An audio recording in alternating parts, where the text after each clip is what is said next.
Just Asia, AHRC TV's weekly human rights program. These are the headlines. Growing demands seek return of disappeared persons in Bangladesh. Thai military officers sentenced to jail for assaulting villagers. Caste discrimination law ineffective without justice institution reform. Pakistan's religious body proposes changes to Women Protection Act. Indonesia sees rising child sexual violence.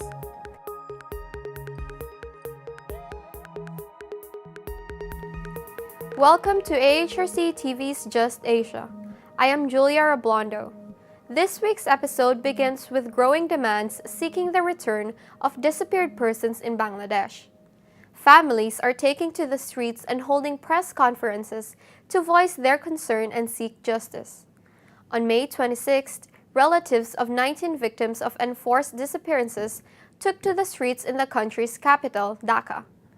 They made a human chain in front of the National Press Club and were joined by prominent human rights defenders, academic scholars, and civil society members. On the same day, several other families voiced their demands in Chittagong and Khulna cities.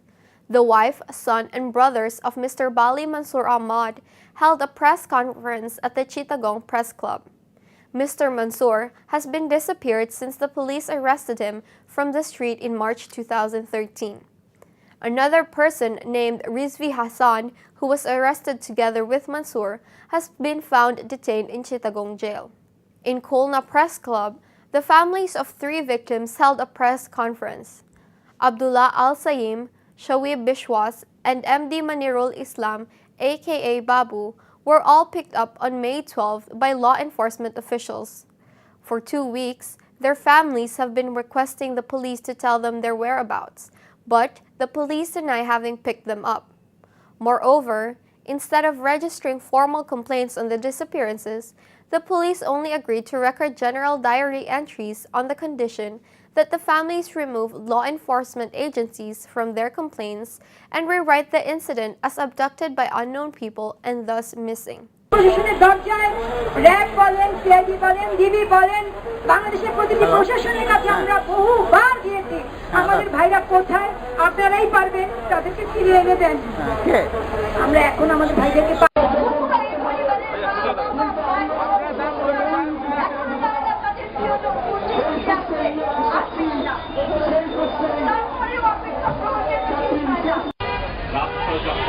অপহরণকারীর ভূমিকা পালন করে তখন আমাদের জনগণের কি চাহিদা আছে। আজকে প্রধানমন্ত্রীকে জবাবদিহি করতে হবে, কারণ এই যে প্রায় ৩০,০০০ একটা তরুণ ছাত্রের সাথে দিয়েছে বাড়ি থেকে উঠিয়ে নেওয়া, তারপরে গায়েব করে দেওয়া, ৭০ টাকা কাউকে কোনো খবর না পাওয়া, কাউকে সীমান্তের ওপারে পৌঁছে দেওয়া। এখানে আমাদের রাষ্ট্র যেমন দায়ী, তার সাথে দায়ী আছে ভারতীয় কর্তৃপক্ষ। এইসবের পিছনে আছে ভারতীয় গোয়েন্দা বাহিনী ল। ভারতীয় গোয়েন্দা বাহিনী বাংলাদেশকে আজকে সিকিমের মতো বা ভুটানের মতো নেওয়া হচ্ছে এবং তাদের অধিকাংশই আর ফেরত আসছে না। কেউ কেউ কারো কারো লাশ উদ্ধার করা হচ্ছে, গুলিবিদ্ধ লাশ। কেউ কেউ জীবিত ফিরে আসলেও কোনো কথা বলতে চাচ্ছেন না। এখানে আমরা সন্দেহ করছি রাষ্ট্রীয় বাহিনী দ্বারা এই ধরনের গুমের ঘটনা ঘটছে। তাদেরকে গুম করা হয়েছে এবং যাই হোক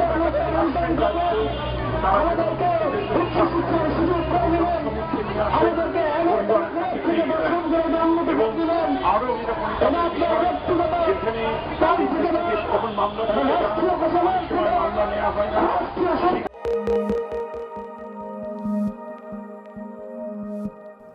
Next, a provincial court in Thailand's northeast sentenced military officers Lieutenant Colonel Poramin Pomgag and Lieutenant General Porameth Kongag to 3 years and 2 years imprisonment, respectively, on May 31st for violent assault against anti-mining villagers.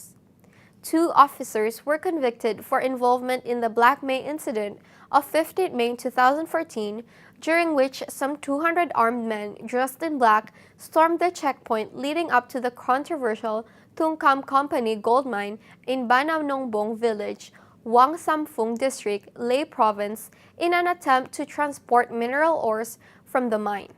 The unidentified men then assaulted the villagers, used guns to intimidate them, and held some of them hostages. According to the Ratanamani Polka, the lawyer representing the anti-mining villagers, the two military officers will submit a bail request to appeal the court verdict. Tension between villagers and the company reached a peak in September 2013 when the villagers barricaded the mine entrance, blocking trucks, each of which normally carries 15 tons of cyanide waste, from passing through their villages. Although the sound of the machines disappeared and the sound of chirping birds returned, the villagers had to leave in fear of judicial harassment, thugs, gunmen, and death threats. Currently, Tungkam Company has halted mining operations since mid-2013. However, the company is trying to get permission to renew its mining concession in Wang Samphung district.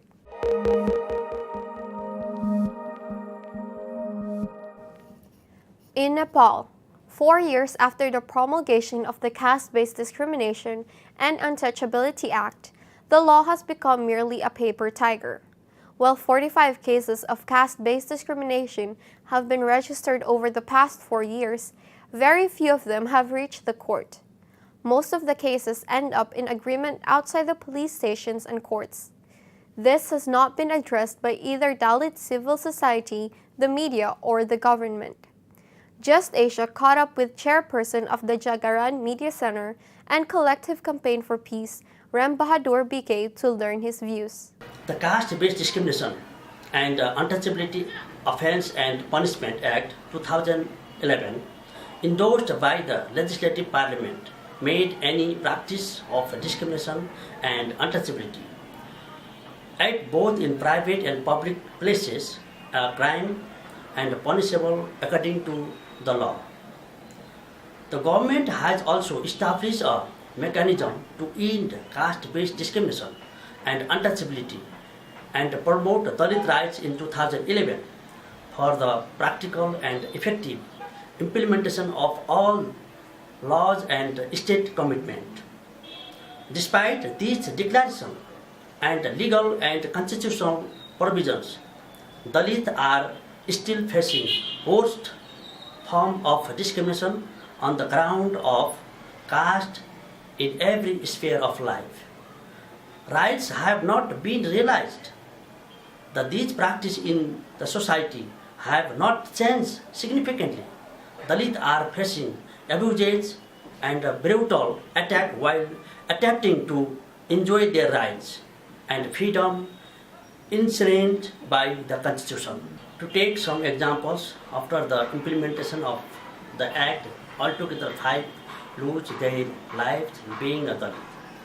The attack and killing of Seth Damai of Tailik, Manveer Sunar of Kalikot, Rem Bahadur of Bardia district, Shiva Shankar Das of Saptari district, Kumar Nepali of Roswa are the extreme in its form.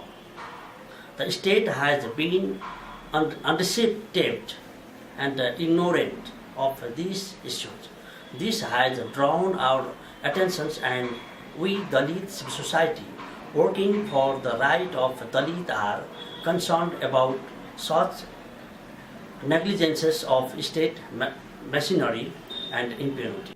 According to the Asian Human Rights Commission, the question is not about the implementation of a particular law, but whether the current justice institutions are equipped and able to administer justice to victims of caste-based discrimination.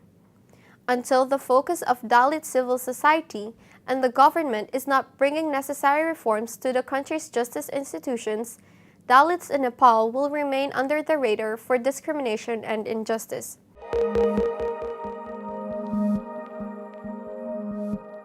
Moving to Pakistan.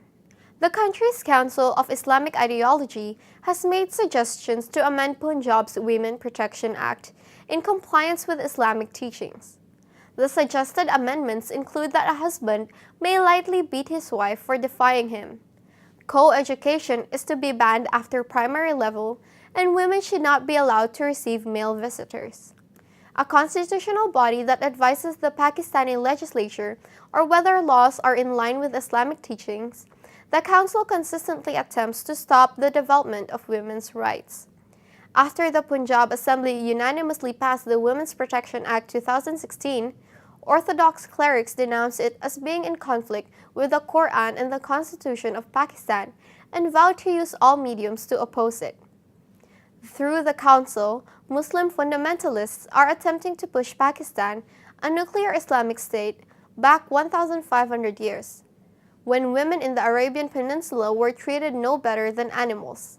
Pakistan's military establishment and government remained silent in the wake of the fundamentalists. Proud of being a member of the nuclear club with the other developed countries, Pakistan is unable to protect the rights of half of its population.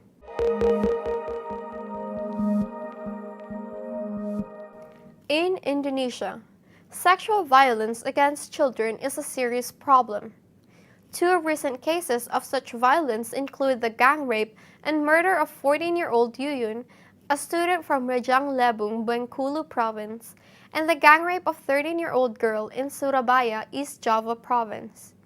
Data released by the Ministry of Law and Human Rights shows the number of cases involving children reached 3,000 in 2013 and drastic increase from 500 in 2010. Furthermore, the National Commission on Violence Against Women documented 16,217 cases of violence against women and children in 2015, a rise from 11,207 in the previous year, with 1,657 of those cases being sexual violence cases. Human rights activists have urged the government to pay serious attention to the issue of sexual violence against children and women.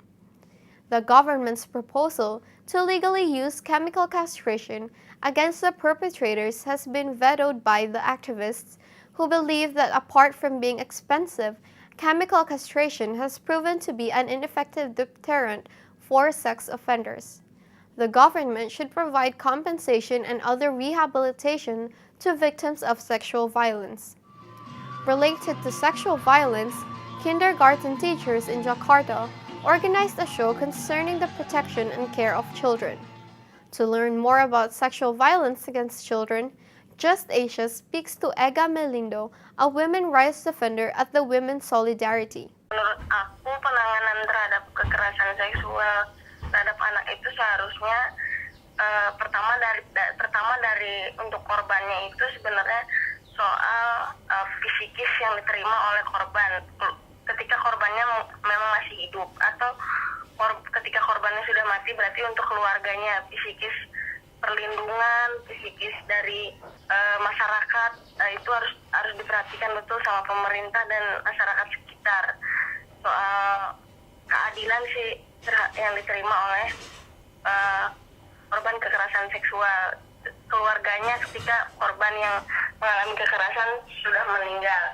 Nah, kalau untuk hukuman kebiri aku nggak setuju karena menurutku kekerasan seksual atau pelecehan seksual yang terjadi itu bukan soal semata-mata karena urusan penis dan vagina seseorang, tapi itu soal mindset pelaku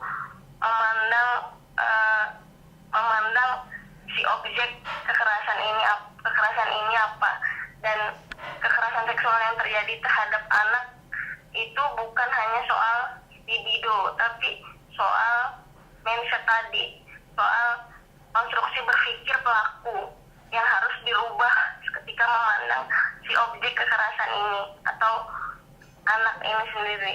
Dan apakah pemerintah bisa menjamin hukuman kebiri ini akan memberikan efek jerak untuk pelaku kekerasan seksual? Soalnya konstruksi hukum di Indonesia ini juga belum bisa menjamin, jangan sampai nanti ada salah tangkap atau salah memberikan hukuman, ternyata dia bukan pelaku. Konstruksi hukum dan keterjaminan perangkat hukum di Indonesia apakah sudah menjamin itu dia?